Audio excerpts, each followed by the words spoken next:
नमस्कार, जनहित एक्सप्रेसमध्ये आपले सहर्ष स्वागत. भारत माता की जय, वंदे मातरम. आज सेवा विवेक ग्राम विकास केंद्र यांच्या विद्यमाने बांबू रोपांचं वाटप आणि चांगलं कार्य करणाऱ्या व्यक्तींचं गौरव अशा प्रकारचा दुहेरी कार्यक्रम या ठिकाणी होत असताना उपस्थित या जिल्ह्याचे खासदार डॉक्टर हेमंतजी सावरा, माजी मंत्री, माजी खासदार आणि आताचे आमदार श्री राजेंद्रजी गावित, नालासोपाऱ्याचे आमदार श्री राजनजी नाईक, विक्रमगडचे आमदार श्री हरिश्चंद्रजी भोये, वसईचे आमदार श्रीमती स्नेहा दुबे पंडित, आपल्या जिल्ह्याच्या जिल्हाधिकारी डॉक्टर इंदुराणी जाकर, मुख्य कार्यकारी अधिकारी श्री मनोजजी रानडे, संघचालक राष्ट्रीय स्वयंसेवक संघ वसई जिल्हा श्री उमेशजी मेस्त्री, माझे स्नेही संघ परिवाराच्या विविध कार्यामध्ये काम करणारे डॉक्टर नंदकुमार जोशी,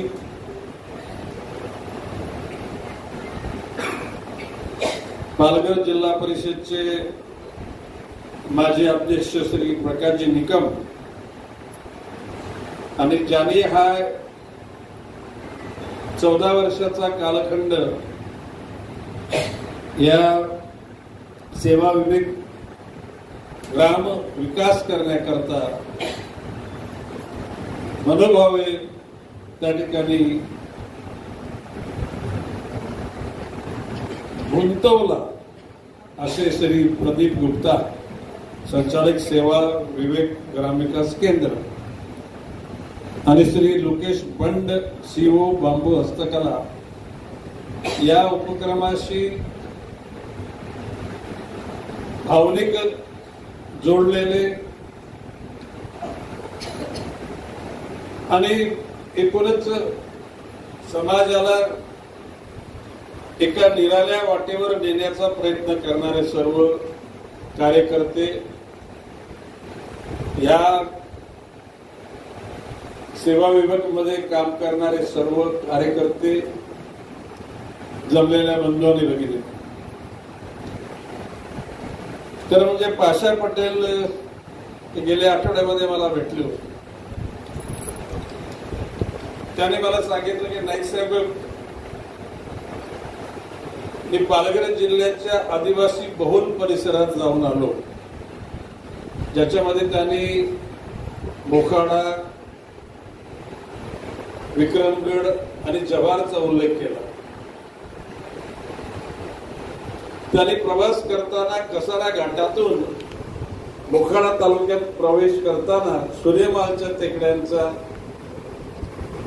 एकूण असलेला परिसर, त्यांना असं वाटलं की या उजाड असलेल्या या टेकड्यांवर काहीतरी चांगलं निर्माण व्हायला पाहिजे. आणि त्यांनी संकल्प सोडलेला आहे की आता पाशा पटेल हे बांबूचे ब्रँड अँबॅसेडर झाले, नुसत्या महाराष्ट्रात नाही तर भारतामध्ये त्यांची ओळख झालेली आहे. आता त्यांचा संकल्प दुसरा आहे, परंतु त्यांनी मला म्हटलं की मी आता ह्या माझ्या सेवेतून पुढे सरकत असताना मला पालघर जिल्ह्यामध्ये 50 लाख बांबूची रोपं लावायची. आता त्या अनुषंगाने माननीय जाकर मॅडम, सीओ रानडेजी, फॉरेस्टचे सर्व अधिकारी आपल्याला एकत्र सर्व आपल्या लोकप्रतिनिधी बरोबर बैठक घ्यावी लागेल आणि मग कुठल्या तालुक्यामध्ये, कुठल्या जिल्हा परिषद गट, पंचायत समिती गट, ग्रामपंचायतीमध्ये विविध भागातून सोशल फॉरेस्ट्रीच्या माध्यमातून शेतकऱ्यांना बांबूचं वाटप करून, तसं सेवा विवेकने आदिवासी महिलांना त्याची ट्रेनिंग दिली, त्याच्यात आत्मविश्वास निर्माण केला, रोजगार निर्माण केला. तशाच विचारसरणीनं आपल्याला पुढे जायचं आहे. खरं म्हणजे पालघर जिल्ह्यामध्ये मी ज्याला पहिल्या दिवशी आलो त्याला दाखले वाटपासाठी आलो, त्याला पालकमंत्री मी नव्हतो. त्याच रात्री पालकमंत्री म्हणून त्या ठिकाणी जबाबदारी माझ्यावर देण्यात आली आणि प्रत्येक वेळेला आल्यानंतर मी गांभीर्यानं बोलतो. मला लाईटली घेणारी लोक नाही आवडत. एकदा विषय आपण नजरेसमोर आणला, जबाबदारी दिल्यानंतर ती त्या बैठकीपुरती जबाबदारी आपल्याकडे आहे अशी जाणीव करून नाही देत. त्यानंतर सुद्धा त्या थरावर आपल्याला त्या गोष्टीची परिपूर्ती करण्याकरता काम करायचं. त्यावेळचे पोलीस अधीक्षक श्री बाळासाहेब पाटील यांना मी म्हटलं होतं की ठाण्याच्या बॉर्डर पासून ते गुजरात बॉर्डर पर्यंत असला हायवे, या हायवे नेहमी जाम होतो.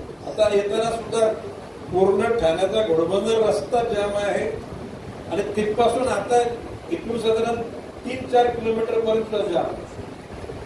ही स्थिती चांगली नाही.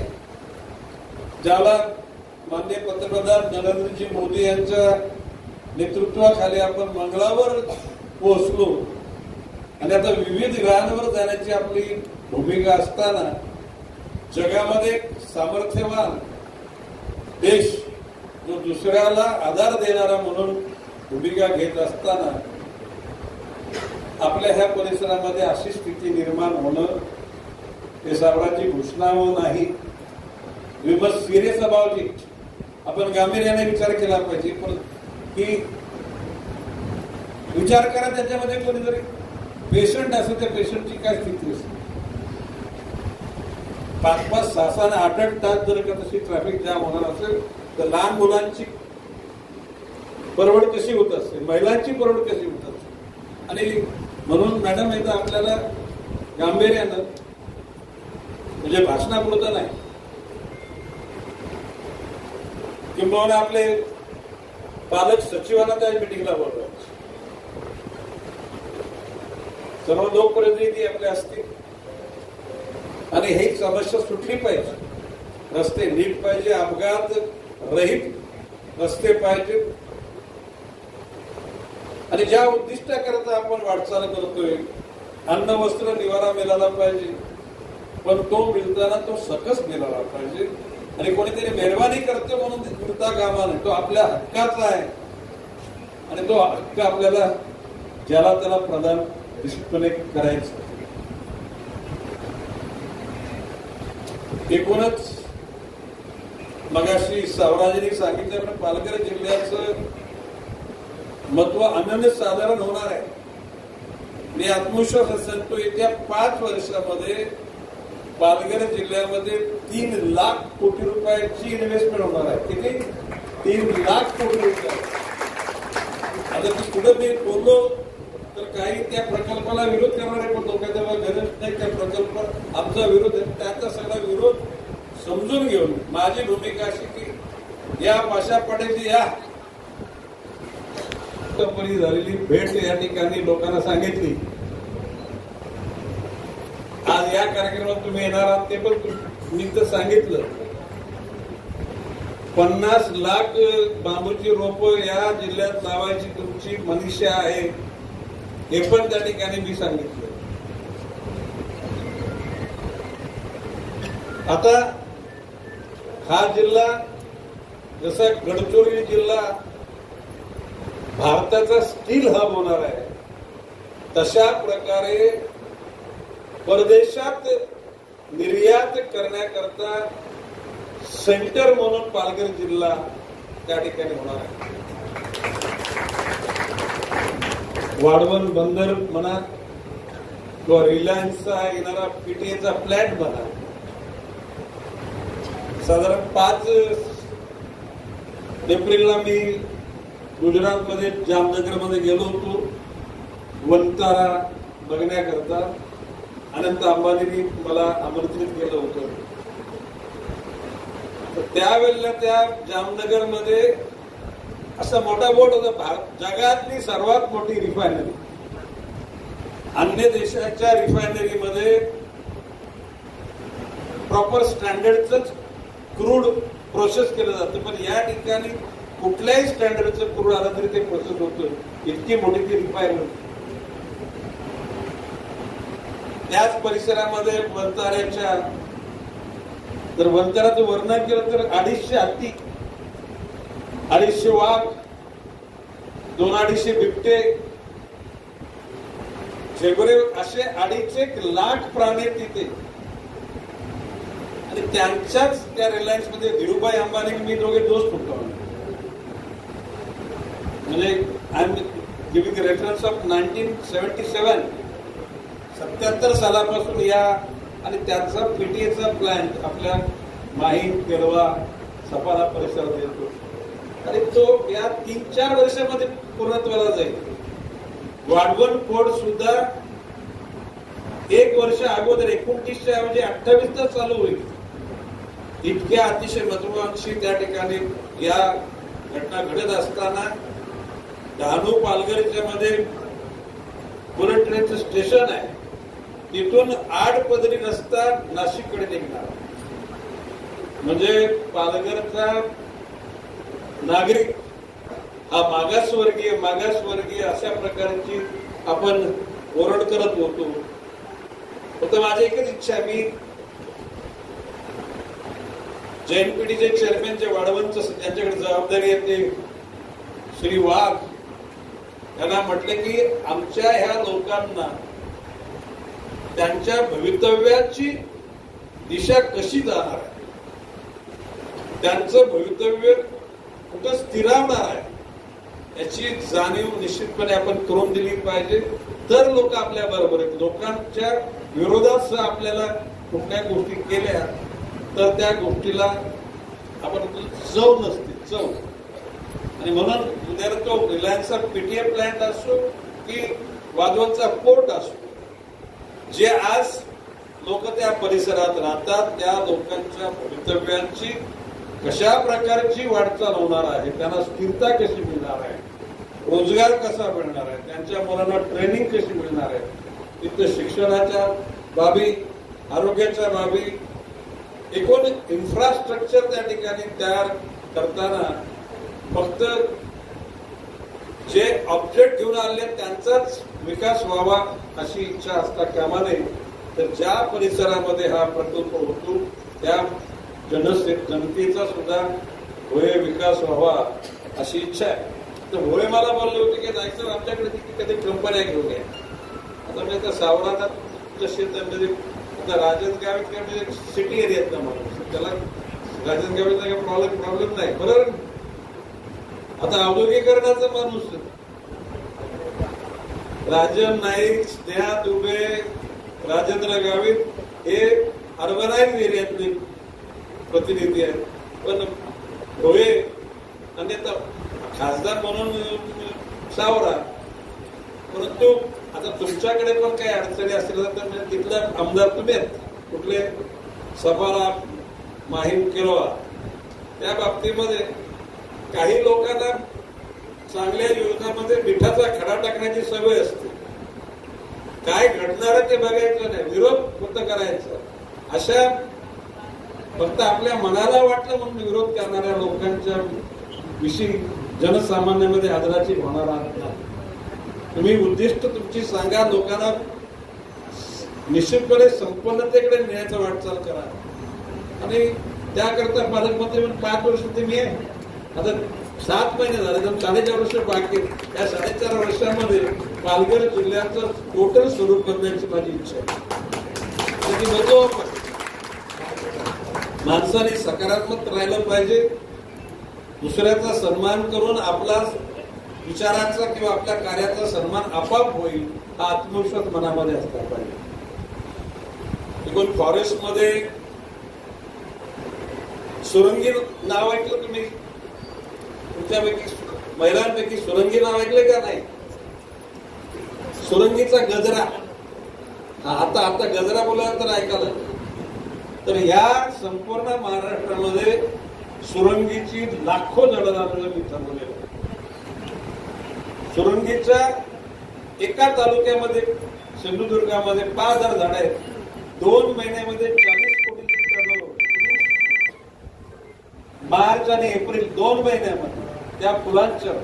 आणि म्हणून सुरंगी, त्याच्यानंतर असलेल्या विविध फळझाड. आता मोहाचं झाड म्हटल्यानंतर फक्त मोहाचीच फक्त लोकांचं ती बाटली लक्षात येत, असं नाहीये. मोहाचं झाड, नारळाच्या झाडानंतर उपयुक्त झाड कुठलं असेल ते मोहाचं झाड. आणि मी त्याचा पुरस्कर्ता आहे. आणि मोहाची फुलं काय आमचे दारू घालण्यासाठीच नाही, ते गुरांचं खाद्य आहे. त्याचे कॅटल फीड. फुलांचे पैसे, मोतीचे पैसे, मोतीच्या तेलाचे पैसे, आणि त्याची सलकंडी पण निघते. सलकंडी शब्द माहित आहे तुम्हाला का नाही? सलकंडी, त्याच्यावरचा कवच काढला, तो मिठामध्ये रंगून सुकून ठेवला तर पावसाळ्यामध्ये त्याचा वापर चांगला आमच्याकडे करतात. एकूणच भविष्यकाल हा निश्चितपणे पंतप्रधान मोदीजींच्या नेतृत्वाखाली देश प्रगती करेल. परंतु आपण आपले कर्तव्य केले पाहिजे. नुसत्या कागदावर रेघोट्या ओढण्याकरता किंवा लोकांना आनंद वाटण्याकरता भाषण नाही करायचं. आपण जे बोलतो त्या अनुषंगानं कर्तव्याची पूर्तता करण्यासाठी रात्रंदिवस ती स्वप्न बघायची नसतात, ती साकार करण्यासाठी प्रयत्नशील राहिलं पाहिजे. आज राज्यामध्ये देवेंद्रजी फडणवीस यांच्या नेतृत्वाखाली ज्या काही मध्या कालखंडात ज्या काही त्रुटी झाल्या, एकूण शेवटी नवे दुवारे फोडण्याकरता झाडं तोडा लागतात. तर कशाची? की तोडीला दरू कुठे आणखी वरा. झाडाची त्याला छाटणी करावी लागते, त्याला प्रोनिंग म्हणतात. कशामध्ये? हॉर्टिकल्चरच्या भाषेमध्ये ती छाटणी केली की नवीन मोहर येतो, नवीन. तर आता देवेंद्र फडणवीसांनी छाटणी बिटणी सुरू प्रॉपर केलेली आहे. आता मोहर यायला लागलेला आहे, फुलं लागतील, आणि ती फुलं गोर गरिबांच्या हातात जातील, तोंडात जातील. मोजक्या काही कशाची काय मी बोलून समजलं ना.